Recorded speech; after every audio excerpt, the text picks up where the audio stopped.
여러분, 혹시 그거 아세요? 수천 년도 더 된 옛날 이야기가 지금 우리가 겪고 있는 가장 큰 문제들을 풀어줄 청사진이 될 수 있다는 거요? 오늘 이 시간에는 바로 그 비밀, 사자글 속의 다니엘, 이야기에 담긴 놀라운 지혜를 함께 파헤쳐 볼 겁니다. 바로 이 구절, 이게 오늘 우리가 나눌 이야기의 심장부라고 할 수 있어요. 가장 절망적인 상황 속에서 변치 않는 믿음 하나가 대체 어떻게 우리를 구원할 수 있다는 걸까요? 맞아요. 이건 그냥 옛날 종교 이야기가 아닙니다. 사실 이건 바로 당신과 저, 우리 모두의 이야기입니다. 돈 문제라던가 사람 관계에서 오는 아픔, 아니면 끝도 없이 밀려오는 불안감 같은 거 있잖아요. 바로 그런 시련들을 어떻게 이겨낼 수 있는지에 대한 아주 보편적인 비유인 셈이죠. 자, 그럼 첫 번째 파트부터 시작해볼까요? 이 이야기가 겉으로 보이는 것 말고 우리 각자가 가진 문제들에 대해 얼마나 깊은 뜻을 품고 있는지 한번 같이 펼쳐보죠. 한번 상상해 보세요. 캄캄한 어둠 속이에요. 그런데 눈앞에는 일부러 며칠을 굶겨서 흉포해진 사자들이 득실거리는 굴 속으로 던져진 거예요. 와, 이거 피할 곳도 없잖아요. 정말 절망적인 상황이죠. 그때 다니엘이 느꼈을 그 엄청난 공포, 압박감, 좀 느껴지시나요? 여기서 말하는 사자는요, 당연히 진짜 동물을 뜻하는 게 아니에요. 이건 하나의 상징이죠.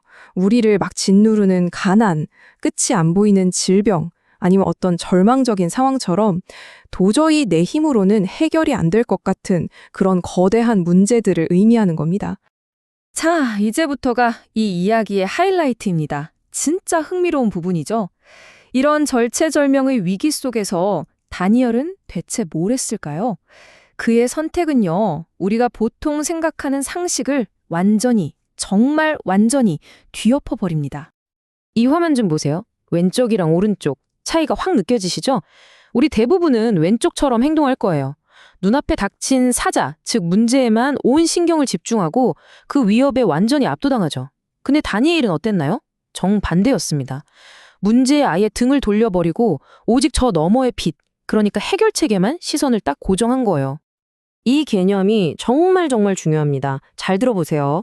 우리가 어떤 문제에 빠지는 순간, 예를 들어 빚더미에 앉거나 병에 걸리거나 어딘가에 갇히는 바로 그 중간, 부자가 되고 싶다, 건강해지고 싶다, 자유로워지고 싶다는 갈망이 동시에 생겨난다는 거예요. 그러니까 문제랑 해결책은 동전의 양면처럼 사실은 함께 태어나는 거죠. 아니, 근데 어떻게 문제에 등을 돌리는 것만으로 해결이 된다는 걸까요? 말이 안 되는 것 같잖아요? 이제부터 다니엘의 방법이 실제로 작동하는 근본적인 원리, 우리 현실을 지배하는 단 하나의 법칙에 대해 알아볼 겁니다. 핵심은 바로 이겁니다. 의식은 유일한 실체다. 우리가 경험하는 이 모든 세상 있잖아요.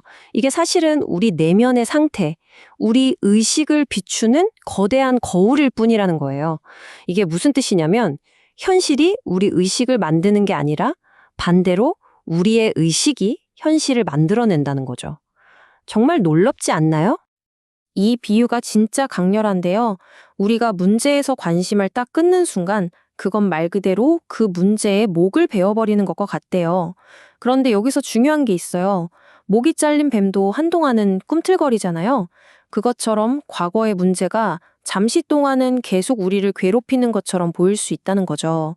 이때 만약 우리가 어떡하지? 하면서 다시 그 문제에 관심을 주면 그건 죽은 시체에 다시 생명을 불어넣는 꼴이 되는 겁니다. 자, 이제 이론은 충분히 들었으니 가장 중요한 실전으로 넘어가 보죠. 이 강력한 원리를 여러분의 삶에 지금 당장 겪고 있는 그 문제에 직접 적용할 수 있는 아주 구체적이고 실용적인 단계별 가이드를 알려드리겠습니다. 여러분을 괴롭히는 그 사자를 극복하는 5단계입니다.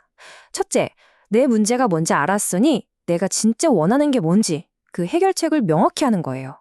둘째, 그리고 나선 문제 자체에서는 완전히 관심을 꺼버리는 겁니다. 등을 돌리는 거죠. 셋째, 내가 바라는 그 모습이 이미 이루어진 것처럼 그 감정을 생생하게 느끼는 겁니다. 넷째, 이미 받은 사람처럼 진심으로 감사하는 마음을 갖는 거예요. 그리고 마지막으로 이게 어떻게 이루어질까 하는 불안감은 싹 다 내려놓고 그냥 평화롭게 내 할 일을 하는 겁니다. 이게요, 그냥 좋은 말이 아니에요. 이 원리를 통해서 실제로 산더미 같던 빚을 청산하고 의사들도 고개를 젓던 불치병이 사라지는 일들이 있었다고 합니다. 이 방법이 가진 잠재력이 얼마나 큰지 보여주는 강력한 증거들이죠. 자, 이제 마지막 열쇠입니다. 앞서 말씀드린 단계를 모두 실천했다면 이제 필연적인 수확을 거두기 위해 가장 중요한 한 가지가 남았습니다. 바로 믿음과 인내에 대한 이야기입니다. 이 씨앗 비유가 모든 걸 설명해 줍니다. 여러분이 소망이 이루어진 상태를 현실처럼 느끼는 그 순간, 여러분은 의식이라는 아주 비옥한 땅에 씨앗 하나를 딱 심은 거예요. 그걸로 여러분이 할 일은 끝난 겁니다. 그런데 많은 사람들이 여기서 실수를 해요. 바로 불안이라는 함정에 빠지는 거죠. 이게 진짜 될까? 언제쯤 이루어질까? 이렇게 걱정하고 염려하는 건요. 땅에 심어놓은 씨앗을 다시 파내서 소나기에 꽉 쥐고 흔드는 것과 똑같아요. 스스로 씨앗이 자라는 걸 막고 결과를 늦추는 것뿐이죠. 그러니까 걱정하지 마세요. 결과는 우연히 오거나 오지 않거나 하는 게 아닙니다. 밤이 지나면 반드시 아침이 오는 것처럼 이건 자연의 법칙처럼 필연적으로 따라온다고 하니까요. 오늘 우리가 나눈 이 모든 이야기는 결국 이 심오한 한 문장으로 돌아옵니다. 우리가 그토록 찾아 헤매던 모든 해답과 창조의 힘은 저 바깥 어딘가에 있는 게 아니라 바로 우리 자신의 의식 안에 있다는 사실 말이죠. 오늘 이야기는 이 질문으로 마무리하려고 합니다. 여러분이 경험하는 세상은 여러분의 내면이 만들어낸 천국입니다. 이 엄청난 힘을 알게 된 바로 지금 여러분은 어떤 새로운 천국을, 어떤 새로운 현실을 창조하시겠습니까?